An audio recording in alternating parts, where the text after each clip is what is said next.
एक बड़ी खबर इस वक्त धमाके की आ गई है। शुरुआती जांच में दिल्ली पुलिस ने कहा है यह आतंकी हमला हो सकता है।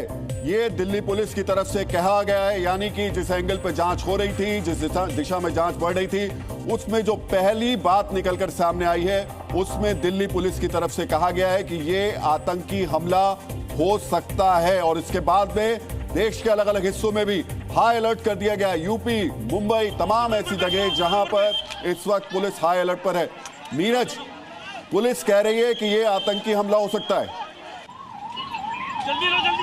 हाँ, बिल्कुल सही कहा आपने राहुल जी, क्योंकि जिस तरीके से ये बताया जा रहा है, जो पुलिस ऑफिसर्स हैं उनसे मैं लगातार टच में हूँ। दिल्ली पुलिस स्पेशल सेल के जो ऑफिसर्स हैं जिनको शुरुआती जांच में लगाया गया है, उनसे बात हुई है। उनका कहना है कि इस धमाके का जो असर है 200 मीटर तक हुआ है, यानी कि जहां धमाका हुआ उसके बाद में उसके जो पुर्जे हैं कार के, वो दूर जाकर के करीबन 200 मीटर तक गए हैं।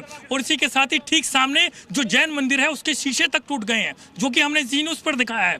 और इसी के साथ में लोगों के शरीर के जो चीथड़े उड़ करके 200 मीटर 100 मीटर तक आगे तक गए हैं। और इसी के साथ में शुरुआती जांच में पुलिस को ये जो घटना है वो एक आतंकी घटना लग रही है। और इसी के साथ में वो थोड़ा सा और आगे बढ़ूं, क्योंकि लगातार पुलिस से टच होने के बाद में लगातार जो जानकारी मिल रही है कि ब्लास्ट जो हुआ है वो एक कार में हुआ है।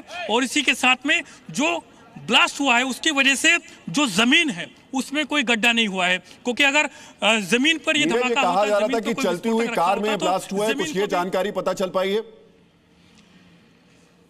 बिल्कुल बिल्कुल राहुल जी, क्योंकि वहां जो गाड़ियां हैं, वो जो एरिया है यहाँ से करीबन 20 से 25 मीटर की दूरी पर ही वो पूरा एरिया है।